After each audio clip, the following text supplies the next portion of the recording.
Hi hello friends, welcome back to tasty food with Vidya channel. இன்றைக்கி நம்ம வீடியோவில் என்னோட ஃபஸ்ட்டு பர்த்டே கேக் ஆர்டரோட எக்ஸ்பீரியன்ஸ் பற்றி தான் பார்க்க போகிறோம். இந்த கேக் எனக்கு ரொம்பவே ஸ்பெஷல் பிகாஸ் இது என்னோட first birthday cake order.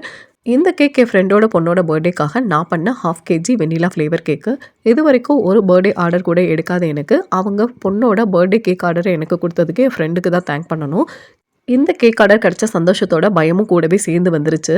Because இது பர்த்டே கேக் ஆர்டர் வேறு, டைமுக்கு டெலிவர் பண்ண முடியுமா, ஃபர்ஸ்ட் டைம் பண்ணுறோம், டேஸ்ட் எப்படி இருக்க போகுது அப்படின்னு சொல்லிட்டு நிறைய பயம் இருந்தது. பட் நான் பயந்த மாதிரி எதுவும் இல்லாமல் கேக் நல்லா சாஃப்டாக ஸ்பான்ச்சியாக வந்துருந்தது.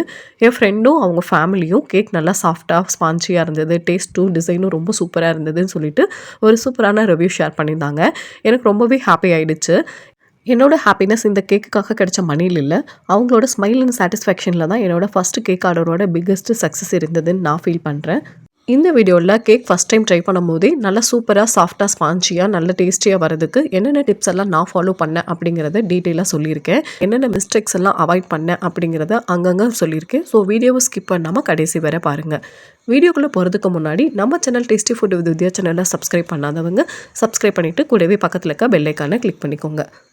ஃபஸ்ட்டு கேக் பேட்டர் ரெடி பண்ணுறதுக்கு முன்னாடி கேக் டின்னை க்ரீஸ் பண்ணிக்கலாம். கொஞ்சமாக ஆயில் எடுத்துகிட்டு பாட்டம் அண்ட் சைடில் க்ரீஸ் பண்ணிக்கோங்க. அடுத்ததாக பட்டர் ஷீட் வச்சு லைனப் பண்ணிக்கோங்க. இந்த டின்னோட சைஸு 6 inch டின்னு. நீங்கள் 1/2 kg கேக்குக்கு 6 inch இல்லைன்னா 7 inch சூஸ் பண்ணிக்கலாம். 6 inch சூஸ் பண்ணும்போது கேக் நல்லா டாலாக கிடைக்கும். 3 லேயர் அளவுக்கு கட் பண்ணிக்கலாம். இதே நீங்கள் 7 inch சூஸ் பண்ணிங்கன்னா கேக் ப்ராடாக கிடைக்கும், ஹைட்டு கொஞ்சம் கம்மியாக கிடைக்கும். நீங்கள் 2 லேயராக கட் பண்ணிக்கலாம். இந்த மாதிரி லைனப் பண்ணதுக்கப்புறமா நம்ம ட்ரை இன்க்ரீடியன்ஸ் ரெடி பண்ணிக்கலாம். ஃபஸ்ட்டு ஒரு க்ளீனான ட்ரையான பவுலில் 90 கிராம் அளவுக்கு மைதா எடுத்துக்கோங்க. நான் நாகா மைதா எடுத்திருக்கேன். இது கூடவே 10 கிராம் அளவுக்கு கார்ன்ஃப்ளவர் சேர்த்துக்கோங்க. மைதாவோட கார்ன்ஃப்ளவர் மாவு சேர்த்து பண்ணும்போது கேக் நல்லா சாஃப்டாக ஸ்பான்ச்சியாக கிடைக்கும்.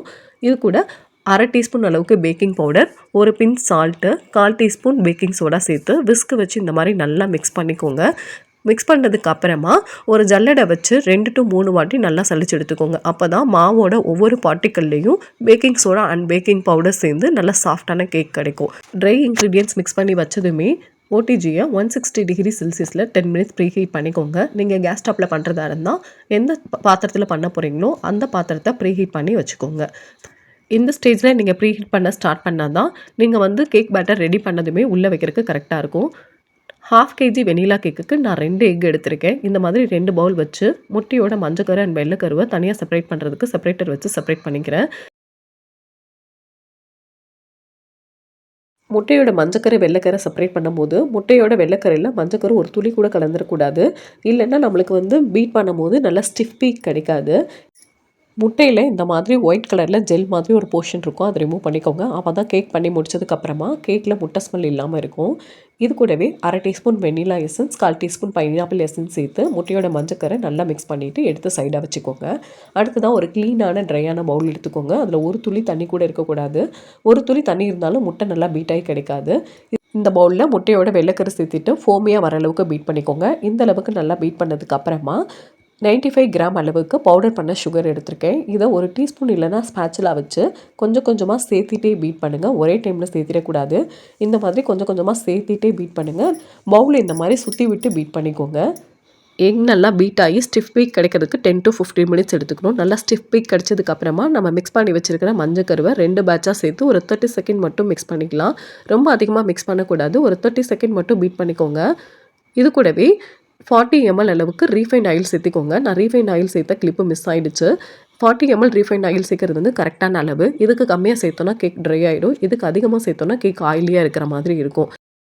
இது கூடவே பேக்கிங் சோடா நம்ம சேர்த்திருக்கோம் இல்லையா, அந்த பேக்கிங் சோடாவை ஆக்டிவேட் பண்ணுறதுக்கு 1/2 டீஸ்பூன் வினிகர் இல்லைன்னா லெமன் ஜூஸ் சேர்த்திக்கோங்க. இப்போ நம்ம ட்ரை இன்க்ரீடியன்ஸை மிக்ஸ் பண்ணிக்கலாம். ட்ரை இன்க்ரீடியன்ஸ் மிக்ஸ் பண்ணும்போது ஃபஸ்ட்டு கொஞ்சம் மாவு, அப்புறம் கொஞ்சம் காய்ச்சி ஆற வச்ச பால், திரும்ப கொஞ்சம் மாவு, திரும்ப ஆற வச்ச பால் அப்படின்னு சொல்லிட்டு ரெண்டையும் மாற்றி மாற்றி சேர்த்து ஓவர் மிக்ஸ் பண்ணிடாமல் ஜென்ரலாக மிக்ஸ் பண்ணிக்கலாம். ட்ரை இன்க்ரீடியன்ட்ஸ் ஆட் பண்ணி மிக்ஸ் பண்ணும்போது எக்கோட ஃபோம் அடங்கிறாத மாதிரி ஜென்ரலாக மிக்ஸ் பண்ணிக்கோங்க. பாலோட மெஷர்மெண்ட்டுன்னு பார்த்தீங்கன்னா ஒரு 30 to 40 ml கிட்ட எனக்கு தேவைப்பட்டுச்சு. உங்களோட பேட்டரோட கன்சிஸ்டன்சிக்கு ஏற்ற மாதிரி கொஞ்சம் கொஞ்சமாக ஆட் பண்ணிக்கோங்க. இந்தளவுன்னு கரெக்டாக சொல்ல முடியாது. பேட்டர் ரெடி பண்ணிவிட்டு நம்ம டின்னில் ஊற்றும் போது எக்கோட ஃபோம் அடங்காமல் நல்லா சாஃப்டாக இருக்கணும். அப்போ தான் கேக்கும் நல்லா சாஃப்டாக கிடைக்கும். இப்போ டின்னில் சேர்த்ததுக்கப்புறமா 3 to 4 வாட்டி டேப் பண்ணிவிட்டு ஓடிஜியில் 160 டிகிரி செல்சியஸில் 35 to 40 மினிட்ஸ் பேக் பண்ணி எடுத்துக்கலாம். எப்பவுமே கேக் பேட்டர் ரெடி பண்ண உடனே ஓடிஜியில் இல்லைன்னா வந்துட்டு குக்கரில் வைக்கிற மாதிரி பார்த்துக்கோங்க. இல்லைன்னா அதோட ஏர் பபிள்ஸ் ரிமூவ் ஆகி கேக்கோட சாஃப்ட்னஸ் குறைஞ்ச மாதிரி இருக்கும். இப்போ வந்து இந்த கேக் பேக் ஆகிறதுக்கு எனக்கு 35 மினிட்ஸ் ஆயிடுச்சு. 35 மினிட்ஸ்க்கு அப்புறம் ஒரு டூத் பிக் இல்லைன்னா ஸ்டிக் வச்சு இந்த மாதிரி குத்தி பார்த்தோம்னா நல்லா க்ளீனாக கிடச்சிதுன்னா கேக் நல்லா பேக் ஆகிருக்குன்னு அர்த்தம். ஒருவேளை ஸ்டிக் வெட்டாக இருந்து மாவு இருக்கிற மாதிரி இருந்ததுன்னா ஒரு 5 to 10 மினிட்ஸ் வச்சு இன்னொரு டைம் பேக் பண்ணி எடுத்துக்கோங்க. பாருங்கள் கேக் எந்த அளவுக்கு நல்லா சாஃப்டாக கிடச்சிருக்குன்னு. இப்போ பட்டர் ஷீட் ரிமூவ் பண்ணிக்கலாம். கேக் பேக் ஆனதுமே உடனே வந்து நம்ம டின்லேருந்து எடுத்துடக்கூடாது. நல்லா கூலாகிற அளவுக்கு விட்டுட்டு அதுக்கப்புறமா எடுக்கணும். கேக்கை டின்லேருந்து வெளியில் எடுத்ததுமே உடனே லேயராக கட் பண்ணி நம்ம விப்பிங் க்ரீம் வச்சு டெக்கரேட் பண்ண ஸ்டார்ட் பண்ணிடக்கூடாது. இந்த மாதிரி ஒரு கிளிங் ராப் இல்லைன்னா ஃபாயில் பேப்பர் வச்சு கேக்கை நல்லா கவர் பண்ணிவிட்டு ஒரு 8 hours கிட்ட ஃப்ரிட்ஜில் வச்சு எடுத்துக்கணும். கேக் பேக் பண்ணதுமே கேக் ரொம்ப சாஃப்டாக இருக்கும். அந்த டைமில் நம்ம கேக்கை லேயராக கட் பண்ணோம்னா நிறைய க்ரம்ஸ் கிடைக்கிறதுக்கு சான்ஸ் இருக்குது. கேக்கும் உடஞ்சி போகிறதுக்கு சான்ஸ் இருக்குது. ஸோ ஒரு 8 hours கிட்ட நம்ம ஃப்ரிட்ஜில் வச்சுட்டு அதுக்கப்புறம் நம்ம கேக்கை கட் பண்ணும்போது நல்ல ஒரு ஸ்ட்ரக்சர் ஃபார்ம் ஆகிருக்கும். கேக்கும் உடையாமல் கேக்கோட எட்ஜஸ்லாம் கிளியராக கட் ஆகி நம்மளுக்கு கிடைக்கும். நான் வந்து கேக் மார்னிங்கே பண்ணி ஃப்ரிட்ஜில் வச்சுட்டேன். ஈவினிங் ஒரு 4 o'clock எடுத்து தான் நான் வந்து கேக்குக்கு வந்து விப்பிங் க்ரீம் டெக்கரேஷன்லாம் பண்ண ஸ்டார்ட் பண்ணேன். இந்த கேக் ஆர்டர் எனக்கு லாஸ்ட் மினிட்ல கிடைச்ச கேக் ஆர்டர் அப்படிங்கிறனால நான் மார்னிங் ஒரு 12 o'clock கிட்ட தான் வந்துட்டு நான் விப்பிங் க்ரீம் வாங்கிட்டு வந்தேன். வாங்கிட்டு வரும்போது நல்லா ஃப்ரீஸாக ஐஸ் கட்டியாக இருந்தது. வாங்கிட்டு வந்த உடனே இதை வந்து நம்மளால் யூஸ் பண்ண முடியாது. ஏன்னா நம்ம ஃப்ரிட்ஜில் ஒரு 6 hours கிட்ட எடுத்து வச்சாதான் இந்த மாதிரி ஒரு லிக்விட் கன்சிஸ்டன்சிக்கு ஃபார்ம் ஆகும். ஸோ நான் வாங்கிட்டு வந்தோடனே யூஸ் பண்ண முடியாதுங்கிறனால ஒரு பக்கெட் ஃபுல்லாக தண்ணி ஊற்றிட்டு அதில் வந்து ஒரு 1 hour போட்டு வச்சுருந்தேன். இந்த மாதிரி ஒரு லிக்விட் ஃபார்முக்கு வந்துருச்சு. நான் வந்து ஒரு 1.25 cup கிட்ட வந்து விப்பிங் க்ரீம் எடுத்திருக்கேன். இந்த அளவு வந்து கொஞ்சம் அதிகம் தான். நீங்கள் எடுக்கிறதா இருந்தால் 200 ml கிட்ட வந்து விப்பிங் க்ரீம் எடுத்துக்கோங்க. அது நம்மளுக்கு வந்துட்டு க்ரம் கோட் பண்ணுறதுக்கு, ஃப்ராஸ்டிங் பண்ணுறதுக்கு, மேலே வந்து க்ரீம் டெக்கரேட் பண்ணுறதுக்கு எல்லாத்துக்குமே வந்து ஒரு 200 to 250 ml வந்து அதிகமாக இருக்கும்.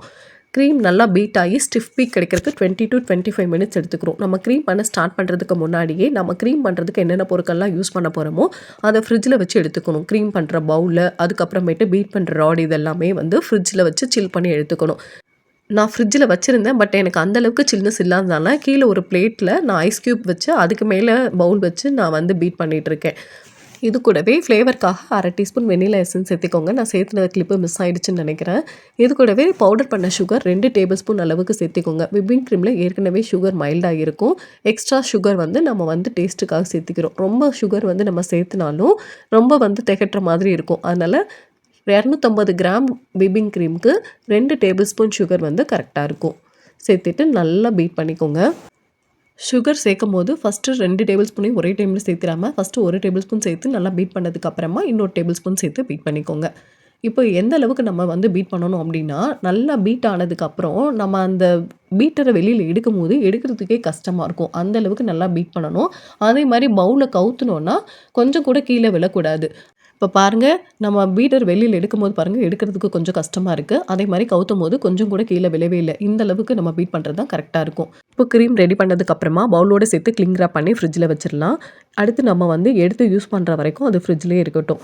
இப்போ நம்ம கேக்கை வெளியில் எடுத்து மேலே இருக்கிற க்ரம்ஸ் எல்லாம் ரிமூவ் பண்ணிக்கலாம். இந்த மாதிரி எக்ஸ்ட்ரா இருக்கிற மேலே இருக்கிற போர்ஷன்ஸ் எல்லாம் கரெக்டாக லெவல் பண்ணிவிட்டு நம்ம எந்த அளவுக்கு வேணுமோ அந்த அளவுக்கு நம்ம வந்து எத்தனை லேயராக கட் பண்ண போகிறோமோ அந்த அளவுக்கு மார்க் பண்ணிவிட்டு இந்த நைஃப் வச்சு அப்படியே மேலே வாக்கில் எடுத்துகிட்டே வந்தோன்னா கரெக்டான அளவில் வந்து லேயர் கட் ஆகி கிடச்சிடும். கேக்கை வெளியில் எடுத்து லேயர் கட் பண்ணுறதுக்கு 1/2 hour முன்னாடியே சுகர் சிரப் ரெடி பண்ணி நம்ம ஃப்ரிட்ஜில் வச்சுருக்கணும். நான் சுகர் சிரப் பண்ணும்போது வீடியோ ஆன் பண்ணாமல் விட்டுட்டேன். அதனால் அந்த கிளிப் வந்து என்னால் இதில் கவர் பண்ண முடியல. சுகர் சிரப்புக்கு 1/4 cup அளவு வாட்டரில் 3 டேபிள் ஸ்பூன் சுகர் சேர்த்து நல்லா கொதிக்க வச்சு ஆற வச்சு ஃப்ரிட்ஜில் ஒரு 1/2 hour எடுத்து வச்சுக்கோங்க. அப்போ தான் நம்ம க்ரம் கோட் பண்ணி ஐசிங் பண்ணுறதுக்கு கரெக்டாக இருக்கும். இப்போது டர்ன் டேபிள் மேலே கேக் போர்டு வச்சுட்டு பேலட் நைஃப் வச்சு கொஞ்சமாக க்ரீம் அப்ளை பண்ணிவிட்டு அதுக்கு மேலே ஃபஸ்ட் லேயர் கேக் வச்சுக்கலாம். இந்த மாதிரி கீழே வந்து நம்ம க்ரீம் அப்ளை பண்ணி அதுக்கு மேலே கேக் வைக்கும் போது தான் கேக் ஆடாமல் அசையாமல் இருக்கும். இப்போது இதுக்கு மேலே வந்துட்டு சுகர் சிரப் அப்ளை பண்ணிக்கலாம். நல்லா கேக் ஃபுல்லாக கவர் ஆகிற மாதிரி சுகர் சிரப் அப்ளை பண்ணிக்கோங்க. சுகர் சிரப் வச்சு இந்த மாதிரி ஐசிங் பண்ணதுக்கப்புறமா மேலே விப்பிங் க்ரீம் வச்சு க்ரம் கோட் பண்ணிக்கலாம். க்ரம் கோட் பண்ணுறது வந்து ரொம்ப முக்கியம். க்ரம் கோட் பண்ணுறது ரொம்ப ஸ்மூத்தாக பண்ணணும், பர்ஃபெக்டாக பண்ணணும்னா இல்லை. லைட்டாக வந்து அந்த க்ரம்ஸ் வந்து கவர் ஆகிற அளவுக்கு நம்ம வந்து க்ரம் கோட் பண்ணால் போதும். க்ரம் கோட் பண்ணாமல் நம்ம ஃபைனல் ஐசிங் பண்ணோன்னா கேக்கோட ஃபினிஷிங் வந்து ஸ்மூத்தாக இருக்காது, ரஃப்பாக இருக்கிற மாதிரி இருக்கும். இப்போ ஃபஸ்ட்டு லேயர் முடிச்சதுக்கப்புறமா செகண்ட் லேயர் கேக்கை திரும்ப வச்சுட்டு அதுக்கு மேலே சுகர் சிரப் திரும்ப விப்பிங் க்ரீம் வச்சு இந்த மாதிரி க்ரம் கோட் பண்ணிக்கலாம். க்ரம்ஸ் எல்லாம் கவர் ஆகிற அளவுக்கு க்ரம் கோட் பண்ணால் போதும். அடுத்ததாக தேர்ட் லேயருக்கு மேலே சுகர் சிரப்பு திரும்ப வந்துட்டு விப்பிங் க்ரீம் வச்சு க்ரம் கோட் பண்ணிவிட்டு சைடில் இருக்கிற கேப்லலாம் எந்தெந்த இடத்துல கேப் இருக்கோ அந்த இடத்துலலாம் விப்பிங் க்ரீம் வச்சு லைட்டாக வந்துட்டு கேப்பை ஃபில் பண்ணிவிட்டு ஓவராலாக க்ரம் கோட் பண்ணி நல்லா வந்துட்டு லெவல் பண்ணிவிட்டு ஃப்ரிட்ஜில் வச்சிடலாம். ஃப்ரிட்ஜில் வந்து ஒரு 15 to 30 மினிட்ஸ் வந்து நீங்கள் கண்டிப்பாக ஃப்ரிட்ஜில் வச்சுட்டு தான் ஃபைனலைசிங் பண்ணணும். அப்போ தான் வந்து க்ரம் கோட் வந்து கேக்கோட நல்லா செட் ஆகிருக்கும். இல்லை ஃப்ரிட்ஜில் வைக்காமல் ஃபைனலைசிங் பண்ண ஸ்டார்ட் பண்ணிட்டீங்கன்னா நல்ல ஒரு ஃபினிஷிங் கிடைக்காது. இப்போ உங்களுக்கு ஃபைனலைசிங் பண்ணுறதுக்கு எந்த அளவுக்கு க்ரீம் வேணுமோ அந்தளவுக்கு எடுத்துகிட்டு மீதி இருக்கிற க்ரீமை அகைன் க்ளீன் ரேப் பண்ணி ஃப்ரிட்ஜில் வச்சுடுங்க. அடுத்து நம்ம டெக்கரேட் பண்ணும்போது யூஸ் பண்ணிக்கலாம். இது கூட உங்களுக்கு என்ன கலரில் வேணுமோ அந்த ஃபுட் கலர் ஜெல் வந்து 2 to 3 ட்ராப் சேர்த்துட்டு இந்த மாதிரி ஒரு ஸ்பூன் வச்சு நல்லா மிக்ஸ் பண்ணிவிட்டு ஒரு கிளாஸில் பைப்பிங் பேக் வச்சு அதில் வந்து நீங்கள் வந்து க்ரீமை ஸ்பூன் வச்சு போட்டுட்டு எந்த அளவுக்கு முடியுமோ அந்த அளவுக்கு ஸ்பூனை வச்சு உள்ளே இன்சர்ட் பண்ணிவிட்டு வெளியில் ஒரு நாட் போட்டுட்டு கீழே ஒரு கட் கொடுத்துட்டு அதுக்கப்புறமா நம்ம வந்து ஐசிங் பண்ண ஸ்டார்ட் பண்ணிடலாம். ஃபுட் கலர் ஜெல் யூஸ் பண்ணும்போது ஃபுட் கலர் ஜெல் யூஸ் பண்ணுங்கள். லிக்விட் யூஸ் பண்ணிங்கன்னா க்ரீம் வந்து கொஞ்சம் வாட்டர் கன்சிஸ்டன்சியில் இருக்கிற மாதிரி இருக்கும். ஸோ க்ரீம் மேக் பண்ணும்போது ஜெல்லே யூஸ் பண்ணிக்கோங்க. இப்போ க்ரம் கோட் பண்ணி ஃப்ரிட்ஜில் வச்சு 1/2 hour ஆகிடுச்சு. வெளியில் எடுத்து பார்த்தா க்ரம் கோட் நல்லா கேக்கோடு நல்லாவே செட் ஆகிடுச்சு. நான் ஃபஸ்ட் டைம் பண்ணுறனால பைப்பிங் பேக் வச்சே வந்து ஐசிங் பண்ண ஸ்டார்ட் பண்ணிட்டேன். நீங்கள் நல்லா வந்து வெல்வெஸ்ட்டாக இருந்தீங்க அப்படின்னா நீங்கள் பேலட் நைஃப் வச்சே வந்து எடுத்து க்ரீம் அப்ளை பண்ணி ஐசிங் பண்ணிக்கலாம். கேக் சைடில் ஐசிங் பண்ணும்போது டர்ன் டேபிளில் ரொட்டேட் பண்ணிவிட்டு ஸ்பேச்சுலாவை ஸ்டெடியாக ஹோல்ட் பண்ணிவிட்டு லைட்டாக ப்ரெஷர் கொடுத்து ரொட்டேட் பண்ணிகிட்டே வந்தீங்கன்னா க்ளீனாக வந்து லெவலப் ஆகிடும். நைஃப்பில் இருக்கிற க்ரீமை வச்சு திரும்ப ரீஒர்க் பண்ணாமல் நைஃப்பில் எக்ஸ்ட்ரா க்ரீம் இருந்ததுன்னா ஒரு பேலட்டில் க்ளீன் பண்ணிவிட்டு நீங்கள் வந்து லெவலப் பண்ணிக்கோங்க. திரும்ப பண்ணும்போது அது வந்து ஸ்மூத் ஃபினிஷாக இருக்காது. இதே மாதிரி கேக்கோட டாப்லேயும் ஐசிங் பண்ணிக்கோங்க. டாப் அண்ட் சைடு ஐசிங் முடிஞ்ச பின்னாடி நைஃபை இன்வர்டாக புல் பண்ணிங்கன்னா எட்ஜஸ் நல்லா ஷார்ப்பாகவும் க்ளீனாகவும் கிடைக்கும். ஐசிங் பண்ணி முடிச்சதுக்கப்புறம் எனக்கு ஏர் பபிள்ஸ் ஃபார்ம் ஆனனால எனக்கு வந்து நல்ல ஒரு ஸ்மூத் ஃபினிஷ் கிடைச்ச மாதிரி இல்லாதனால நம்ம வந்து ஸ்பேச்சுலா ப்ரஷ் இருக்கு இல்லையா, அந்த ப்ரஷ்ஷை வச்சு நான் வந்து ஒரு டிசைன் போட்டுக்கிட்டேன். இப்போ அடுத்தது கடைசியாக மீதி இருக்கிற க்ரீமையும் வெளியில் எடுத்துகிட்டு உங்களுக்கு எந்த கலரில் நீங்கள் டெக்கரேட் பண்ண போகிறீங்களோ அந்த கலரில் ஃபுட் கலர் ஜெல் ஆட் பண்ணிவிட்டு ஸ்பூனை வச்சு நல்லா மிக்ஸ் பண்ணிக்கோங்க. மிக்ஸ் பண்ணும்போது உங்களுக்கு வந்து க்ரீம் மெல்ட் ஆன மாதிரி ஃபீலாக இருந்ததுன்னா திரும்ப வந்துட்டு பீட்டர் வச்சு ஒரு 2 minutes வந்துட்டு நல்லா பீட் பண்ணி எடுத்துக்கோங்க. உங்களுக்கு ஸ்டிஃப் வீக் திரும்ப ஃபார்ம் ஆகிடும். அதுக்கப்புறம் நீங்கள் டெக்கரேட் பண்ண ஸ்டார்ட் பண்ணலாம். இப்போது ஃபஸ்ட்டு பைப்பிங் பேக்கில் கீழே நாசல் போட்டுட்டு அதுக்கு மேலே க்ரீமை வந்து உள்ளே இன்சர்ட் பண்ணிவிட்டு வெளியில் ஒரு நாட் போட்டுட்டு கீழே லைட்டாக வந்து கட் பண்ணி விட்டுட்டு நீங்கள் வந்துட்டு டெக்கரேட் பண்ண ஸ்டார்ட் பண்ணலாம். உங்களுக்கு எந்த நாசலோட டிசைன் பிடிச்சிருக்கோ அந்த நாசல் இன்சர்ட் பண்ணி நீங்கள் டிசைன் பண்ண ஸ்டார்ட் பண்ணுங்கள். நான் வந்து ரோஸ் அண்ட் ஸ்டார் எடுத்திருக்கேன். ரோஸ் அண்ட் ஸ்டார் கொடுத்ததுக்கப்புறமா டார்க் க்ரீன் கலர் மிக்ஸ் பண்ணி இந்த மாதிரி லீவ்ஸ் மாதிரி கொடுத்துட்டு ஃபைனலாக sugar balls white and gold use பண்ணி ரோஸ் கேக்குன்னு அங்கங்கே ப்ளேஸ் பண்ணி என்னோடய கேக்கோட டெக்கரேஷனை ஃபைனலாக நான் முடிச்சிட்டேன். இந்த கேக்கு பார்க்குறதுக்கு எப்படி இருக்குது, இன்னும் கொஞ்சம் நல்லா பண்ணியிருக்கலாமா, இல்லை வந்து கேக் ஓகே தானா அப்படிங்கிறத கமெண்ட்டில் ஷேர் பண்ணுங்கள். நான் என்ன தான் ஃபஸ்ட் டைம் இந்த கேக் ரெசிபியை ட்ரை பண்ணியிருந்தாலும் கேக் வந்து நல்லா சூப்பராக பெஸ்ட்டாக வந்திருந்தது. இதே மெத்தடில் நீங்களும் இதே ரெசிபியை ட்ரை பண்ணி பாருங்கள். ட்ரை பண்ணி பார்த்துட்டு எப்படி இருந்ததுன்னு கமெண்ட்டில் ஷேர் பண்ணுங்கள். இந்த வீடியோ உங்களுக்கு பிடிச்சிருந்ததுன்னா டேஸ்டி ஃபுட் வித் திவ்யா சேனலை சப்ஸ்கிரைப் பண்ணுங்கள், லைக் பண்ணுங்கள். உங்கள் ஃப்ரெண்ட்ஸ் அண்ட் ஃபேமிலியோடு இந்த வீடியோவை ஷேர் பண்ணுங்கள். தேங்க்யூ ஃபார் வாட்சிங். Bye bye.